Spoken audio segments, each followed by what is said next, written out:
حضرت محمد صلی اللہ علیہ وسلم کا فرمان ہے، جو بغیر حساب کے جنت چاہتا ہے وہ یہ تسبیح پڑھے۔ یہ تسبیح پڑھنے والے کو اللہ خواب میں جنت کا دیدار کرائے گا۔ فرشتے اس کو جنتی جنتی کہتے ہیں۔ وہ تسبیح یہ ہے۔ حدیث مبارکہ سنن نسائی اور مسند احمد میں حضرت یاسر رضی اللہ تعالی عنہ سے روایت ہے کہ حضور اقدس صلی اللہ علیہ وسلم نے ارشاد فرمایا، جو بندہ یہ چاہتا ہے کہ اسے اللہ تعالیٰ کا دیدار نصیب ہو، اللہ رب العزت مجھ سے راضی ہو جائے، اس کے گناہوں کو معاف کر دے اور جنت میں اسے اعلیٰ مقام عطا فرمائے، تو وہ یہ دعا ضرور پڑھے۔ یہ دعا اللہ رب العزت کے محبوب بندوں کی نشانی ہے۔ جو مسلمان اس دعا کو پڑھتا ہے، اللہ تعالیٰ اس کے دل کو نور سے بھر دیتا ہے، اس کے گناہوں کو بخش دیتا ہے اور قیامت کے دن اسے ان خوش نصیبوں میں شامل کرتا ہے جنہیں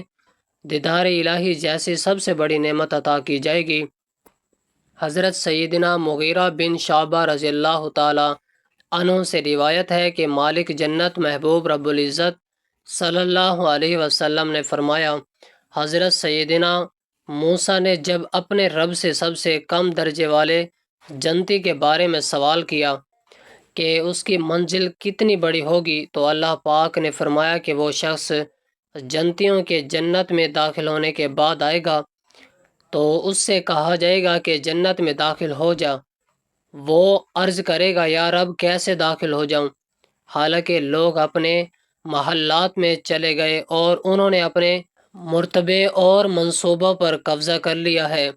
اللہ پاک فرمائے گا کہ کیا تم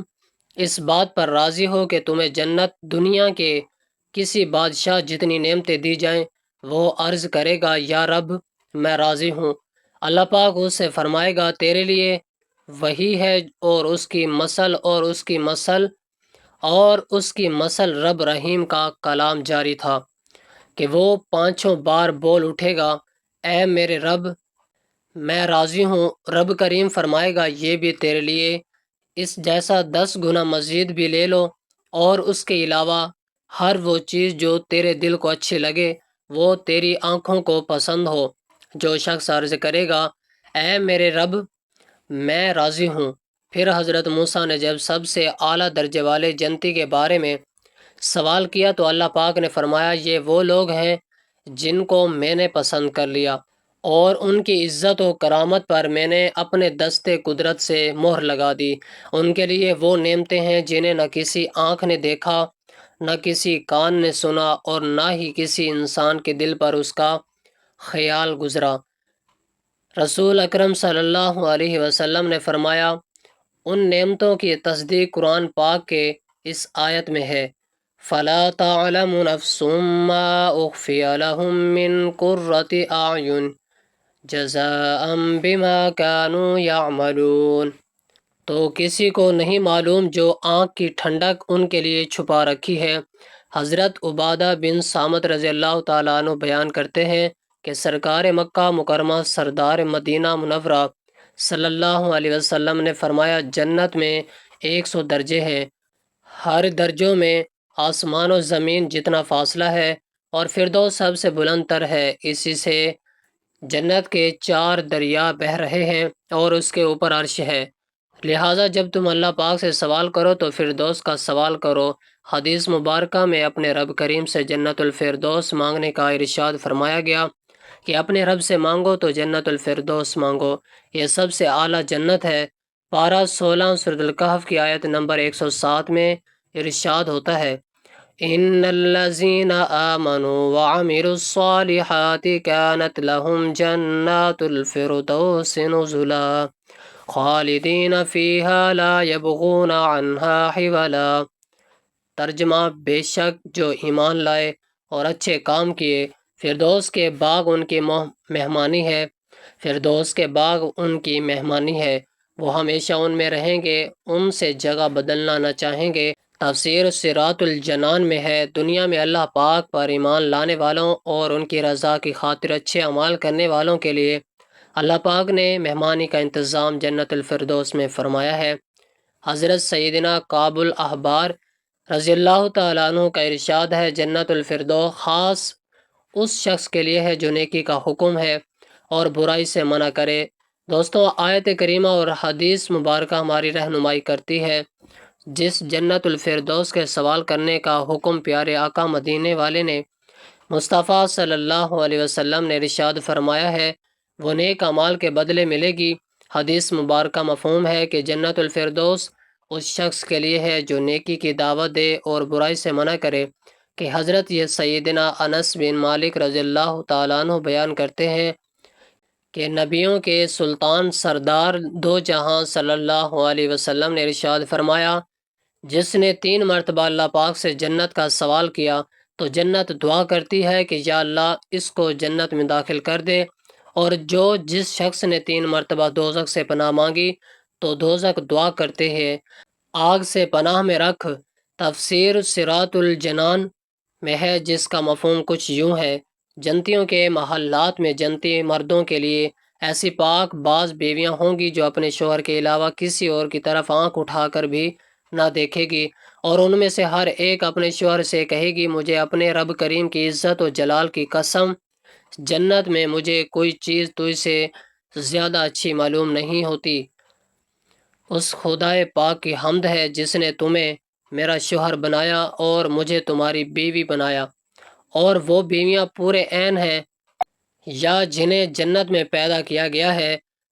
اسی وجہ سے انہیں ان کے جنتی شوہروں کے علاوہ نہ کسی آدمی اور جن نے چھوا نہ ہوگا۔ بعض مفسرین کے نزدیک بیویوں سے مراد دنیا کی عورتیں ہیں، انہیں دوبارہ کنواریاں پیدا کیا جائے گا،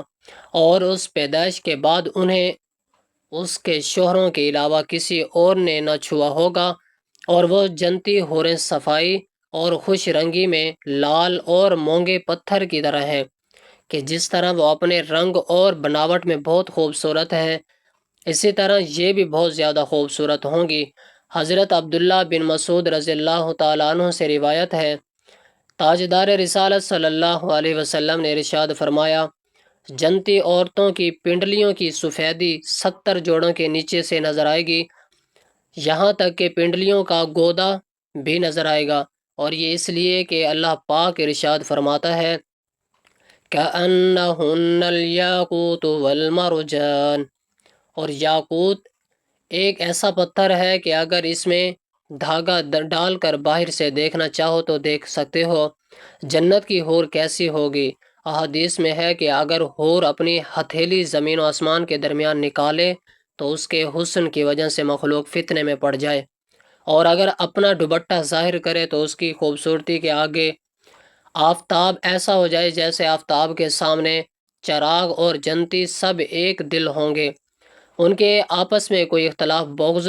نہ ہوگا، ان میں ہر ایک کو حور عین میں کم کے سے کم 2 بیویاں ایسی ملیں گی، 70 جوڑے پہنے ہوں گے، پھر بھی ان لباسوں اور گوشت کے باہر سے ان کی پنڈلیوں کا مغز دکھائی دے گا، جیسے سفید شیشے میں شراب سرخ دکھائی دیتی ہے۔ آدمی اپنے چہرے کو اس کے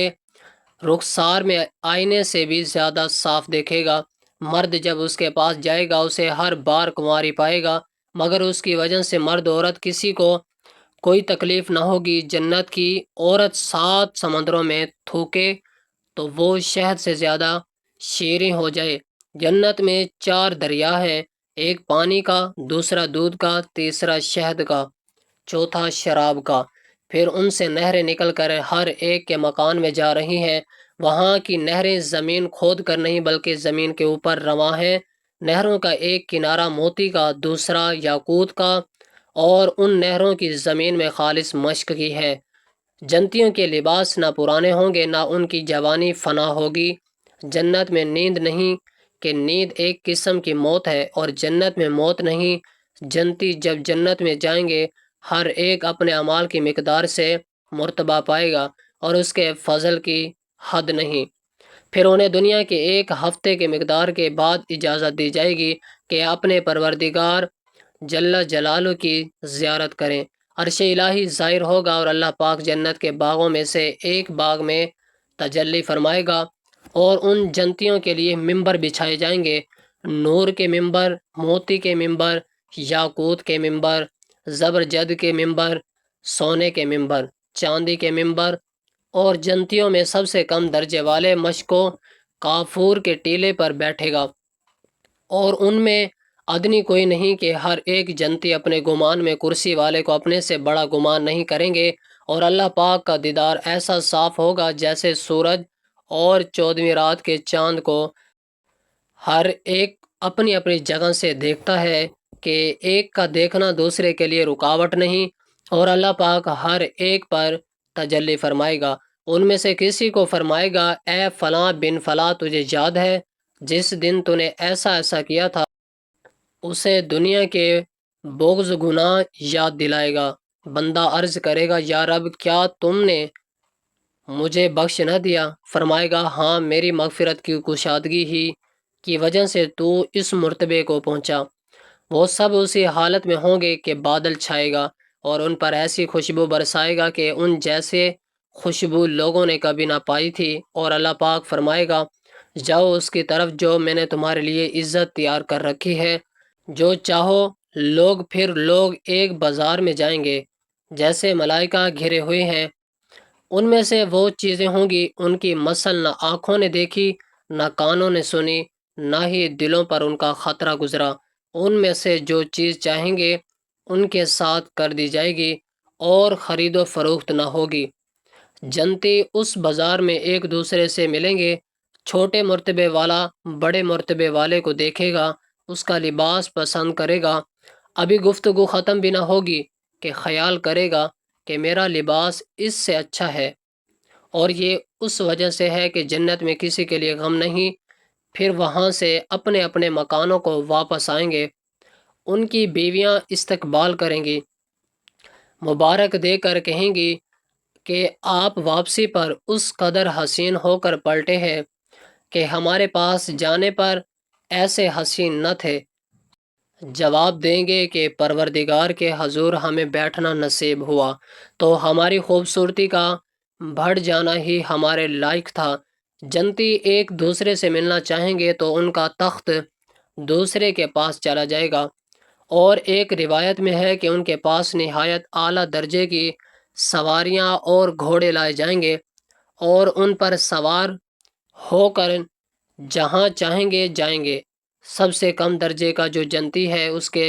باغات اور بیویاں اور نعیم و خدام تخت 1000 برس کے مسافت تک ہوں گے۔ ان میں اللہ پاک کے نزدیک سب سے معزز وہ ہے جو اللہ پاک کی وجہ کریم کے دیدار سے ہر صبح و شام مشرف ہوگا۔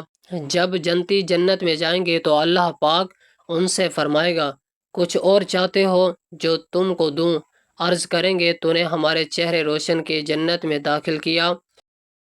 جہنم سے نجات دی۔ اس وقت پردہ کے مخلوق پر تھا اٹھ جائے گا، تو دیدار الہی سے بڑھ کر انہیں کوئی چیز نہ ملی ہوگی۔ آپ نے جنت کی نعمتوں کا تذکرہ سنا کہ ہمارے رب کریم نے اپنے بندوں کے لیے کس قدر عظیم و شان نعمتوں کا انتظام فرمایا ہے۔ اللہ پاک ہمارا خاتمہ ایمان پر فرمائے اور ہمیں نعمتوں سے حصہ عطا فرمائے۔ حضرت عبداللہ بن عباس رضی اللہ تعالی عنہما سے ایک روایت ہے کہ جنت 8 ہیں، اور ان کے نام یہ ہیں: نمبر 1 دار الجلال، نمبر 2 دار القرار، نمبر 3 دار الاسلام، نمبر 4 جنت عدن، نمبر 5 جنت ماوا بھی، 6 جنت خلد، 7 جنت فردوس، 8 جنت نعیم۔ حضرت ابو ہریرہ رضی اللہ تعالیٰ عنہ سے روایت ہے، حضور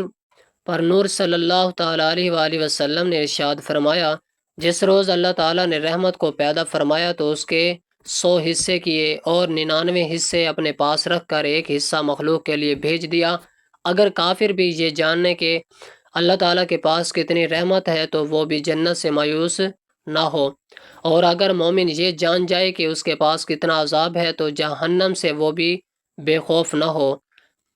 اور صحیح مسلم میں حضرت ابو ہریرہ رضی اللہ تعالیٰ عنہ سے روایت ہے کہ رسول اللہ صلی اللہ علیہ وسلم نے ارشاد فرمایا، اگر مومن جان لیتا ہے کہ اللہ تعالیٰ کے پاس کتنا عذاب ہے تو کوئی بھی اس کی جنت کی امید نہ رکھتا، اور اگر کافر جان لیتا کہ اللہ تعالیٰ کے پاس کتنی رحمت ہے تو اس کی جنت سے کوئی نا امید نہ ہوتا۔ چنانچہ حضرت عمر فاروق رضی اللہ تعالی عنہ نے ایک مرتبہ ارشاد فرمایا، اگر آسمان سے کوئی اعلان کرنے والا یہ اعلان کرے کہ اے لوگوں، تم سب کے سب جنت میں داخل ہو جاؤ گے،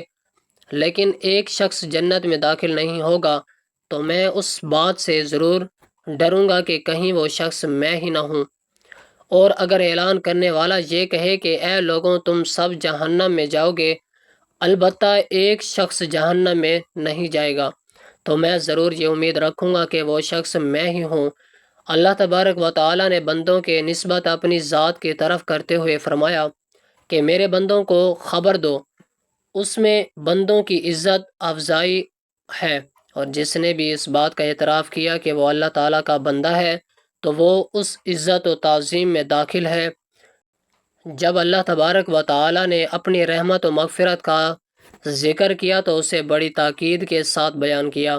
اور جب عذاب کا ذکر کیا تو اسے خبر دینے کے انداز میں بیان کیا۔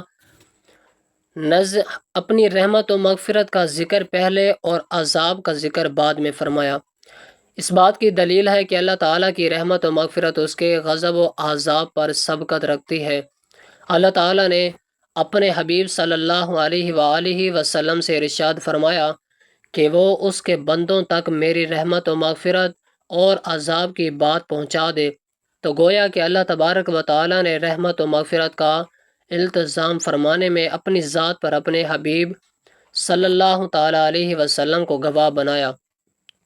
یہی نکات امام بھی تفسیر کبیرہ میں بیان فرمائی ہے۔ اسی مقام پر آپ رحمۃ اللہ علیہ مزید فرماتے ہیں کہ نبی عبادی کا معنی ہے کہ ہر اس شخص کو خبر دے دو جو میرا بندہ ہونے کا اعتراف کرتا ہے۔ اس میں جس طرح اطاعت گزار مومن داخل ہے، اسی طرح گناہگار مومن بھی اس میں داخل ہے، اور یہ سب باتیں اس چیز پر دلالت کرتی ہیں کہ اللہ تعالیٰ کی رحمت اس کے غضب پر غالب ہے۔ اللہ تبارک و تعالیٰ کی رحمت کا اس کے غضب پر غالب ہونے کا ذکر کثیر احادیث میں صراحت کے ساتھ بھی موجود ہے۔ چنانچہ صحیح بخاری، صحیح مسلم، سنن ترمذی اور ابن ماجہ وغیرہ میں حضرت ابو ہریرہ رضی اللہ تعالیٰ عنہ سے روایت ہے کہ رسول اکرم صلی اللہ علیہ وسلم نے ارشاد فرمایا، جب اللہ تبارک و تعالیٰ مخلوق کو پیدا فرما چکا تو لوحے محفوظ میں جو اس کے پاس عرش کے اوپر ہے لکھ لیا کہ میری رحمت میرے غضب پر غالب آ گئی۔ صحیح مسلم میں حضرت ابو ہریرہ رضی اللہ تعالی عنہ سے روایت ہے کہ رسول کریم صلی اللہ تعالی علیہ وسلم نے فرمایا، اللہ تبارک و تعالی ارشاد فرماتا ہے، میری رحمت میرے غضب پر سبقت رکھتی ہے۔ دعا ہے کہ اللہ تبارک و تعالی ہمیں اپنے غضب سے محفوظ فرمائے اور اپنی رحمت سے ہمیں بھی حصہ عطا فرمائے، آمین۔ یاد رہے کہ جو کفر کی حالت میں مرا وہ تو جہنم کے دردناک عذاب میں ہمیشہ کے لیے مبتلا ہوگا، البتہ جو گناہ گار مسلمان اپنے گناہوں سے توبہ کیے بغیر انتقال کر گیا تو اس کا معاملہ اللہ تبارک و تعالیٰ کی معیشت پر موقف ہے کہ وہ چاہے تو اسے گناہوں کی سزا دے یا چاہے تو اپنی رحمت سے اس کے گناہ معاف کر دے اور اسے جنت عطا فرما دے۔ محترم ناظرین، سنن نسائی اور مسند احمد حدیث میں حضرت یاسر رضی اللہ تعالیٰ عنہ سے روایت ہے کہ حضور اقدس صلی اللہ علیہ وسلم اللہ تبارک و تعالیٰ کے دیدار کے لیے یہ دعا پڑھا کرتے تھے، اور جو بندہ یہ چاہتا ہے کہ اسے اللہ تعالیٰ کا دیدار نصیب ہو تو وہ یہ دعا پڑھتا رہے، اللہم انی اسألک الفردوس اعلی الجنہ۔ قرآن مجید میں سورۃ البقرہ آیت نمبر 257 میں اللہ تبارک و تعالیٰ ارشاد مبارک فرماتا ہے، ترجمہ، اللہ ان لوگوں کا دوست ہے جو ایمان لائے، وہ انہیں سے نکال کر روشنی کی طرف لے جاتا ہے، جیسا کہ نبی کریم صلی اللہ علیہ وسلم کا مبارک ارشاد ہے، جو بندہ توبہ کرے اور اللہ کے جھک جائے اور اس کے ساتھ کسی کو شریک نہ کرے تو اللہ سبحانہ و تعالیٰ اس کی مغفرت فرما دیتا ہے۔ سبحان اللہ۔ اللہ پاک ہم تمام مسلمان بہن بھائیوں پر اپنی رحمت نازل فرمائے، آمین یا رب العالمین۔ جزاکم اللہ خیرا کثیرا۔